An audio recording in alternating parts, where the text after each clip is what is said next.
Oi, bom dia a todos os alunos do Colégio Vital Brasil. Nós vamos começar hoje mais uma aula. O nosso tema de hoje é a coesão textual. Eu espero que vocês gostem bastante da aula e aproveitem muito, porque vai ser uma aula bastante produtiva para nós. Vamos começar? Em primeiro lugar, o que é a coesão textual? Coesão textual é um elemento do texto que tem como função articular os segmentos do texto, sendo fundamental para o estabelecimento de sua unidade de sentido e de sua unidade temática. Assim, em um texto coeso, suas partes estão interligadas e há uma continuidade, ou seja, uma unidade de sentido.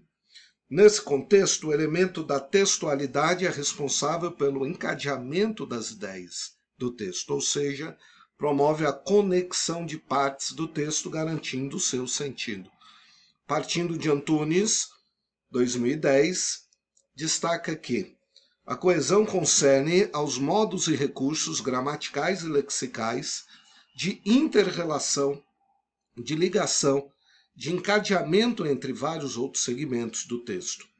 Embora seus recursos transpareçam na superfície, a coesão se fundamenta nas relações de natureza semântica que ela cria e ao mesmo tempo sinaliza. Ou seja, pela coesão se promove a continuidade do texto, que por sua vez é uma das condições de sua unidade. Bom, deixa eu explicar um pouquinho melhor, né? A gente está usando aqui o texto da Irandê Antunes, é um texto um pouquinho mais acadêmico.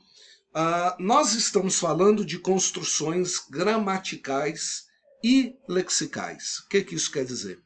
Quando nós falamos em construções gramaticais, pense no uso da construção frasal, de modo que isso gere uma ideia de continuidade. Ou seja, quando nós ligamos as ideias existentes entre as orações ou entre as frases. Em termos lexicais, nós estamos falando do léxico, ou seja, da palavra. Quer dizer, é o uso de palavras que estabeleçam ligação, ou seja, encadeamento, ou seja, uma relação entre as partes do texto. Tudo bem até aí? Diante disso, percebemos que a continuidade instaurada pela coesão é responsável pela continuidade semântica, ou seja, pela continuidade de sentido do texto. E é estabelecida pelas relações de reiteração, associação e conexão. Vamos pensar nessas três ideias. Reiteração pode ser uma repetição, tá? Uma associação é uma relação entre dois termos e uma conexão é uma ligação entre duas partes do texto. Para que essas relações se concretizem, são necessários vários procedimentos e recursos que costuram os enunciados e constituem o texto, formando o que se chama de coesão sequenciadora. Bom, quem disse isso foi a Antônia Carolina Bento Pereira, e isso foi publicado no livro chamado A Coesão e a Coerência Textual na Aquisição da Escrita. Professor, como é que isso funciona na prática? Vamos lá? Eu peguei o tema que nós usamos na semana passada, o tema que falava sobre o pertencimento cultural dos jovens brasileiros. E eu peguei o trechinho do Mia Couto, quando ele fala sobre o tema. Eu peguei o primeiro parágrafo e, como você pode ver, já existem aqui alguns termos grifados. É sobre isso que a gente vai falar agora. Vamos lá? Durante anos, diz o Mia Couto, dei aulas em diferentes faculdades da Universidade Eduardo Mondlane. Os meus colegas professores queixavam-se da progressiva falta de preparação dos estudantes. Eu notava algo que, para mim, era ainda mais grave. Uma cada vez maior distanciação desses jovens em relação ao seu próprio país. Quando eles saíam de Maputo em trabalho de campo, esses jovens comportavam-se como se estivessem migrando para um universo estranho e adverso. Eles não sabiam as línguas, desconheciam os códigos culturais, sentiam-se deslocados e com saudade de Maputo.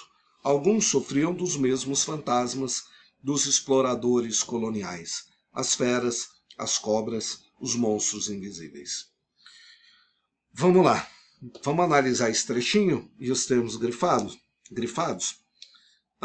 Ele tem aqui o primeiro termo grifado, os meus colegas professores. Repara que ele faz referência aos colegas professores que não tinham sido ainda citados.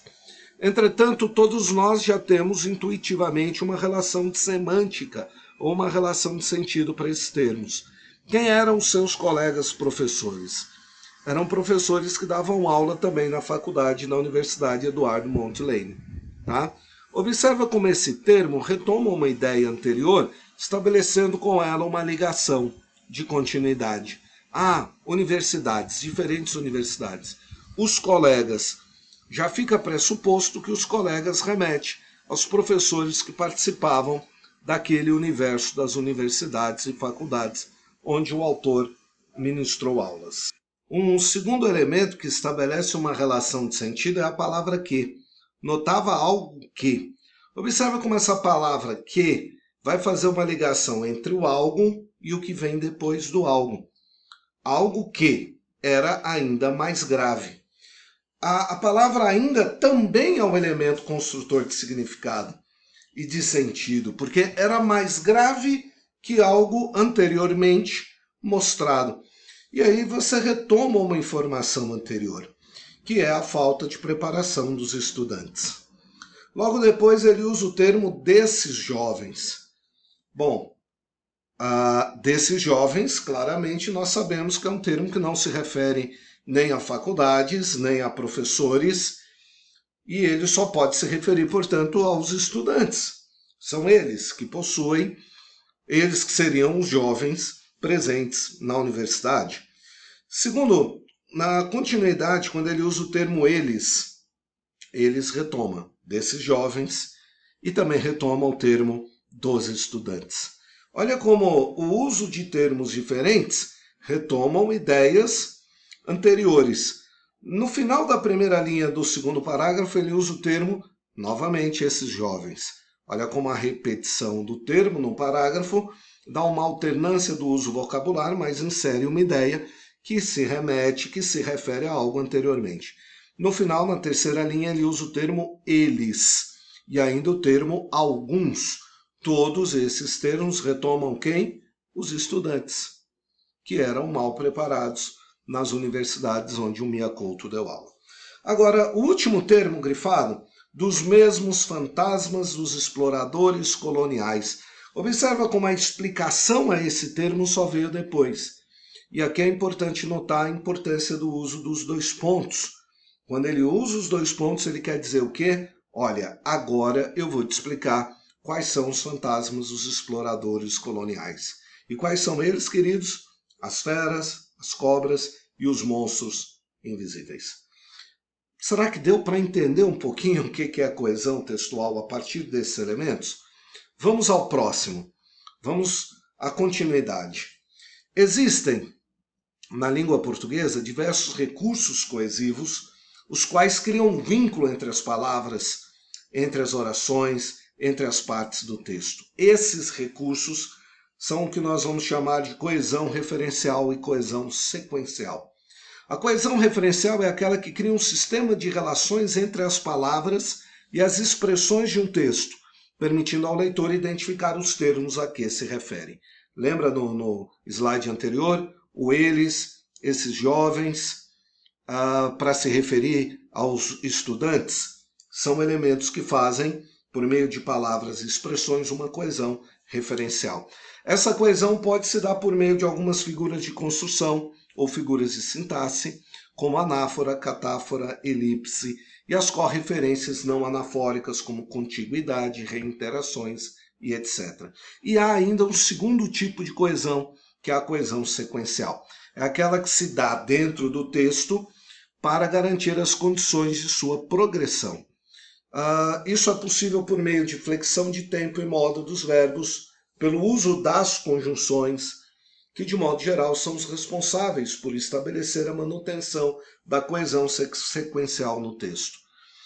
Isso significa que os mecanismos de coesão sequencial são utilizados para garantir a articulação entre as partes do texto.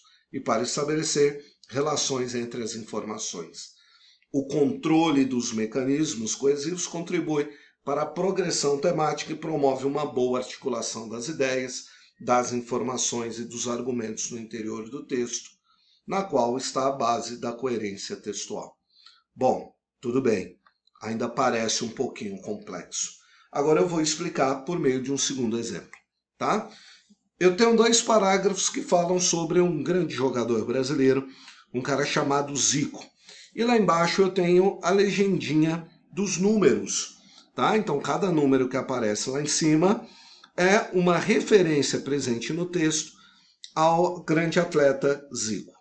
Arthur Antunes Coimbra, número 1, o uso de nome completo. Quer dizer, a primeira referência ao Zico é o uso do nome completo do jogador de futebol. É o maior nome da história do Flamengo. Desde a infância, passada no subúrbio carioca, o jovem Zico, foi usado aqui o apelido, número 2, já se revelava um talento incomum para o futebol. Só havia um problema, o galinho de Quintino, 3, esse é o epíteto, ou seja, um substantivo ou um adjetivo ou uma expressão que qualifica um determinado nome. Não é um apelido, mas seria um título, tá? Seria como Pelé, o atleta do século, seria como Michael Jordan, o maior jogador do mundo, enfim, o epíteto também é uma forma de referência ao Arthur Antunes Coimbra. O galinho de Quintino era um tanto franzino para o esporte, que cada vez mais exigia preparo físico. A saída foi submetê-lo, olha o número 4, a pronominalização. Usamos um pronome, o pronome lo, para se referir a ele, ao Zico, ou ao Arthur Antunes Coimbra. A saída foi submetê-lo a uma intensa bateria de exercícios que o tornaram um jogador completo, corpo e mente integrados. Daí para que ele se tornasse o grande ídolo que todos conhecemos, foi apenas um passo. Bom, então eu tenho aqui 3 pronomes usados para fazer referência ao Arthur. Por mais de uma década, o craque, eu tenho aqui um hiperônimo, observa o significado e o sentido do termo craque para o contexto, colecionou títulos e alegrias para o seu clube, olha o pronome seu, sua única frustração, no entanto, foi nunca ter sido campeão do mundo pela seleção brasileira. Mesmo assim, as glórias conquistadas pelo campeão do mundo de 1981, olha o dado cultural, superaram de longe as decepções. Zico, olha a repetição do termo Zico, ainda atuou como jogador pela Udinese da Itália e pelo Kashima Antlers do Japão. Como técnico, coordenou a seleção japonesa. Eu tenho aqui a elipse. Poderia estar o pronome ele, podia estar o nome Zico, poderia estar o Arthur Antunes Coimbra, coordenou, entretanto o termo foi elíptico. Coordenou a seleção brasileira, o Fenerbahçe da Turquia, e atualmente comanda o CSKA de Moscou. De novo, a elipse no último caso. Observa como, dentro de 2 parágrafos, as referências se constroem de diferentes maneiras para retomar o termo inicial do parágrafo. Queridos, por favor, a partir dessa aula, baixem um anexo para resolverem os exercícios. Espero que tenham gostado da aula. Caso tenham dúvidas, nos encontramos no nosso chat, que acontece conforme o horário fornecido pela coordenação. Foi um prazer estar com vocês mais uma vez. Bons estudos, fiquem bem sempre. Um abraço do professor Tiago, tchau e até a próxima.